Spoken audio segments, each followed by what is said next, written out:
আমাদের রাজ্য সরকার শুভেন্দু অধিকারী মহাশয় প্রাক্তন মুখ্যমন্ত্রী মাননীয়াজিকে বলেছেন যে আপনি ঘরের বাইরে বেরোতে পারবেন না, আর ঘরের বাইরে বেরোতে না পারেন তার ব্যবস্থা আমরা করছি। এই যে একটা মন্তব্য, এই মন্তব্য নিয়ে আদালত, হাইকোর্ট, কোর্ট কাচারি, মামলা সামলা সব হয়ে গেছে। তো এই যে মন্তব্যগুলো, এই মন্তব্যগুলো তো আমাদের সামনে নতুন কোনো কিছু নয়, এগুলো আমরা অনেক শুনে আসছি। আপনার বাড়ির 2 কিলোমিটার দূরে আমি ভাষণ দিচ্ছি, আপনার বাপের কত ক্ষমতা আমাকে আটকে দেখান।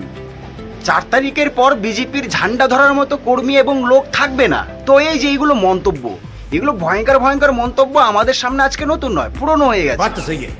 একজন নেতা আরেকটি নেতাকে এরকম মন্তব্য করেছে, তার মানে বুঝে যাবেন এটা নিয়ে বেশি কিছু হবে না, কারণ এটা আমাদের সামনে নতুন কোনো কিছু নয়, এটা আগের থেকে প্রচলিত হয়ে গেছে অলরেডি। আচ্ছা, কিন্তু একটা নেতা যখন একটা সাধারণ মানুষ এবং সাধারণ কর্মীকে যখন নির্দিষ্টভাবে কথা বলবে, তখন সেটা কত দূর যাবে আর সেটা কত ভয়ঙ্কর রূপ ধারণ করতে পারে, সেটা একমাত্র আমাদের বাংলার 10.5 কোটি সাধারণ মানুষ বুঝতে পারে, যে আমাদের ওপরে কি হতো, কি বিততে পারতো, কি পরিস্থিতিটা দাঁড়াতো।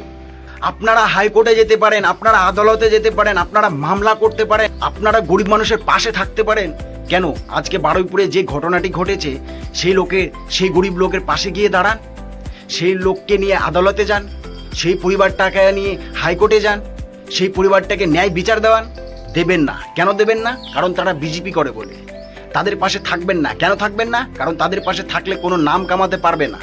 সেই দুঃখিত পরিবারকে নিয়ে অন্তত সাপোর্ট তো করবেন না। কেন করবেন না? কারণ তারা স্পষ্ট মুখে বলে দিচ্ছে যে আমার বাবাকেই টিএমসির ছেলেপেলেরাই মেরেছে। অ্যাকচুয়ালি পশ্চিমবাংলার রাজনীতি বোঝা আর সমুদ্রের নিচে 1 টাকার কয়েন খোঁজা সমান ব্যাপার।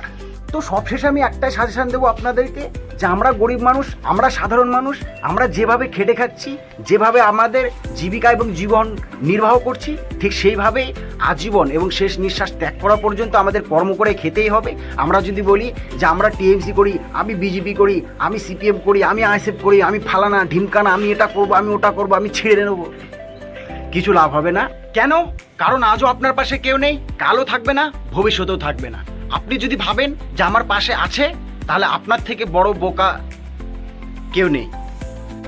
ওই যে আমাদের প্রধানমন্ত্রীর একটা ডায়লগ আছে না, ফেমাস ডায়লগ, হাম তো গরিব আদমি হে ঝোলা লেকে চল দেঙ্গে, ওইটা ছাড়া আমাদের আর জীবনে আর কোনো কিছু নয়। তো বন্ধুরা, আপনাদের কি রায় অবশ্যই কমেন্ট বক্সে কমেন্ট করে বলে যাবেন। জয় শ্রীরাম।